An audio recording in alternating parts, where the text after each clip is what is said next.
आज हम इस वीडियो में कर रहे हैं बीए बीएससी सेकेंड ईयर के फोर्थ सेमेस्टर का math special functions and integral transforms.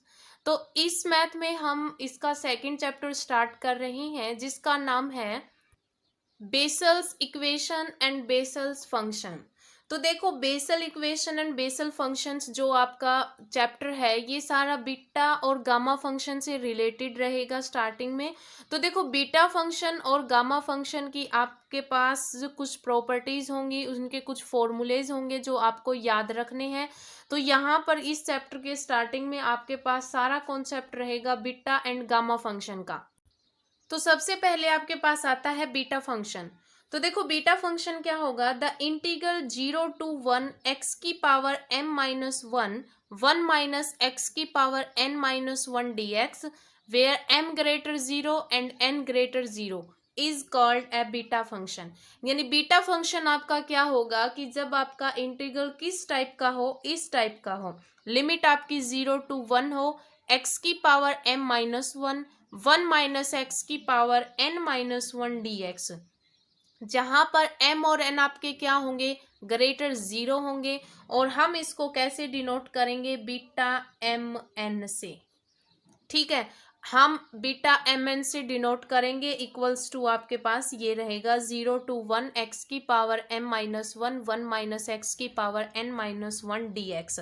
ठीक है, अब देखो आपके पास जैसे क्वेश्चंस आ जाते हैं, जैसे यहाँ पर गिवन है कि 0 to 1 एक्स की पावर रूट और 1 एक्स रूट यानी रूट एक्स है 1 माइनस एक्स का होल स्क्वायर। एक्स की पावर का मतलब यहाँ पर क्या है, 1/2 पावर है ये। तो देखो आपके पास ये एज इट इज फॉर्म है। आप जब इसको बीटा एम एन में रिप्रेजेंट करो तब कैसे करोगे, जो पावर होती है उसमें 1 ऐड करके उसको रिप्रेजेंट कर देना। ठीक है, यानी कि हमारे पास ये फॉर्म है, आपको सिर्फ इतना ध्यान रखना, देखो ये x है, ये 1 माइनस एक्स है, ये फॉर्म है। पावर आपके पास क्या होगी, m माइनस 1 n माइनस 1, यानी कि यहाँ पर 1/2 है तो इसको सोल्व करके ही लिख रखा है, यानी कि m कुछ है उसमें से कुछ सब्सट्रैक्ट किया तो वो सोल्व करके आपके पास x की पावर आई, 1 माइनस एक्स की पावर n माइनस 1 सोल्व करके कोई एक बना।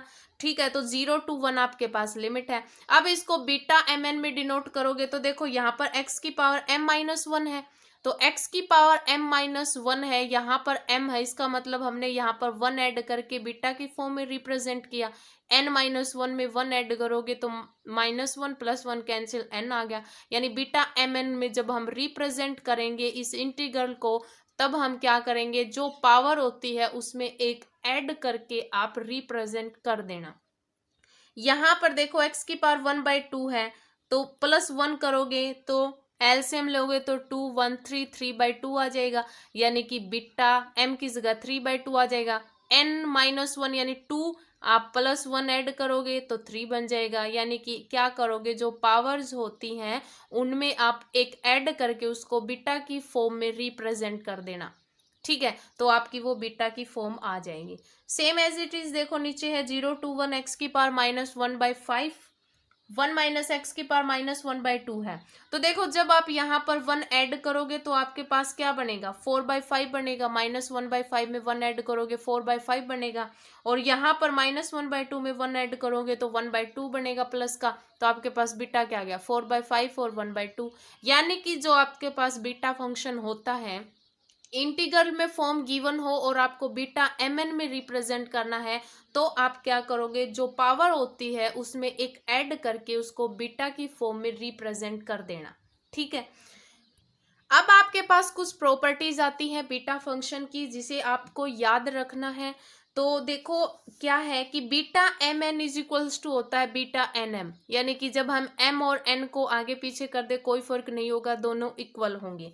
एक प्रॉपर्टी आपकी beta m n is equals to में m minus 1 factorial n minus 1 factorial upon में m plus n minus 1 factorial, जहां पर m और n आपके क्या रहेंगे, ग्रेटर 0 रहेंगे। एक प्रॉपर्टी ये यूज होगी, और प्रॉपर्टी आपकी किस हिसाब से यूज होंगी, क्वेश्चन के हिसाब से आप उसको यूज कर सकोगे। ठीक है, आपको पता लग जाएगा भी कौन सी प्रॉपर्टी यूज हुई है। बाकी Bessel equation and Bessel function में ज्यादा यूज नहीं होने वाला, बस इस पर ये कॉन्सेप्ट है बेसल इक्वेशन और बेसल फंक्शन का।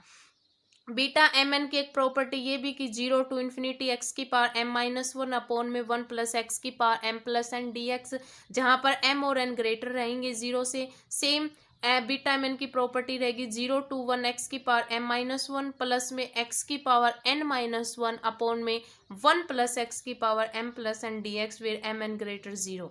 अगर आपके पास बीटा की फॉर्म इस टाइप में हो कि p q plus one upon में क्यू इक्वल होगा beta p plus one q upon में पी, यानी पी में 1 ऐड कर दो या क्यू में 1 ऐड कर दो, आपके पास फॉर्म क्या रहेगी, आपका जो फंक्शन जो रहेगा वो सेम आएगा।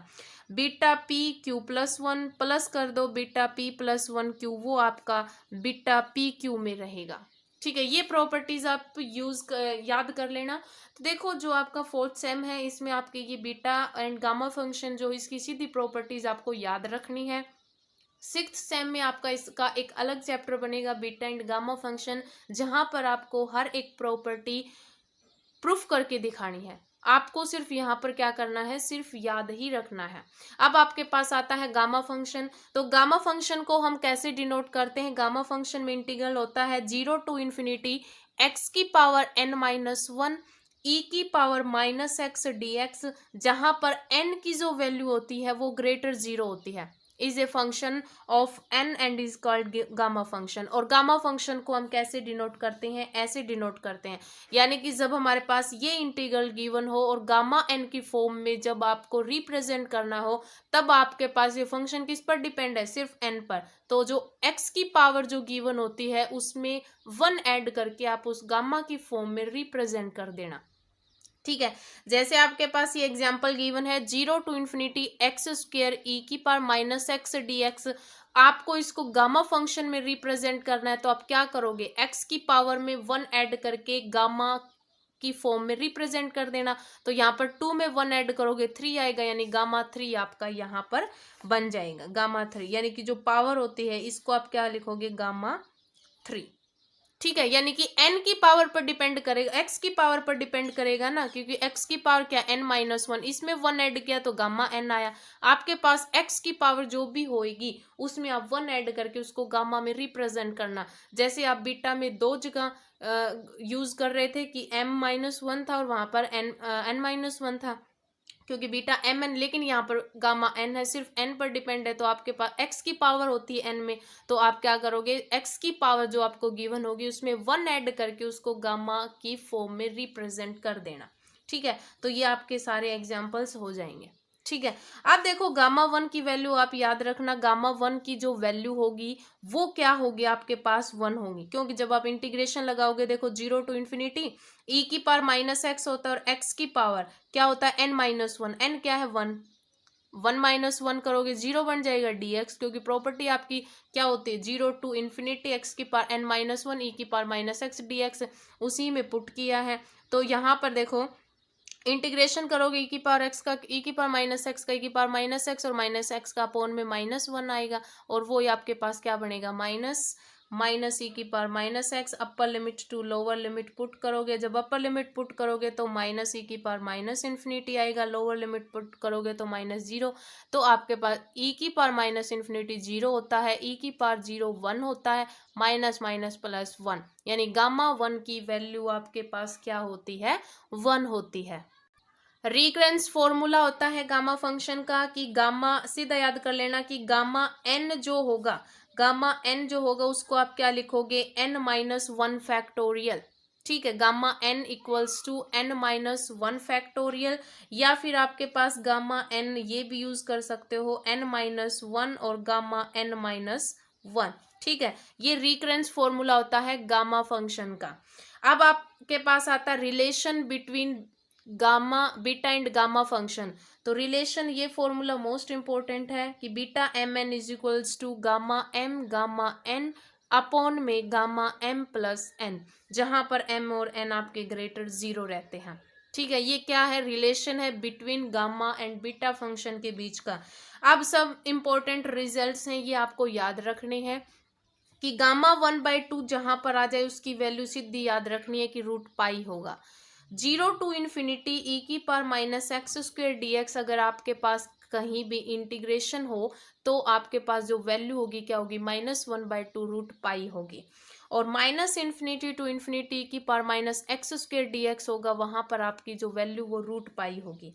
0 to π/2, 0 से π/2 इंटीग्रेशन हो, साइन की पावर px हो, कोस की पावर qx dx हो, तो आपके पास ये फंक्शन रहेगा, मतलब ये फॉर्मूला रहेगा कि 1/2 गामा p प्लस 1/2 और गामा q प्लस 1/2 अपोन में गामा p प्लस 1/2 प्लस में q प्लस 1/2, जहां पर p और q की वैल्यू जो है वो क्या रहेगी, -1 से रहेगी बड़ी।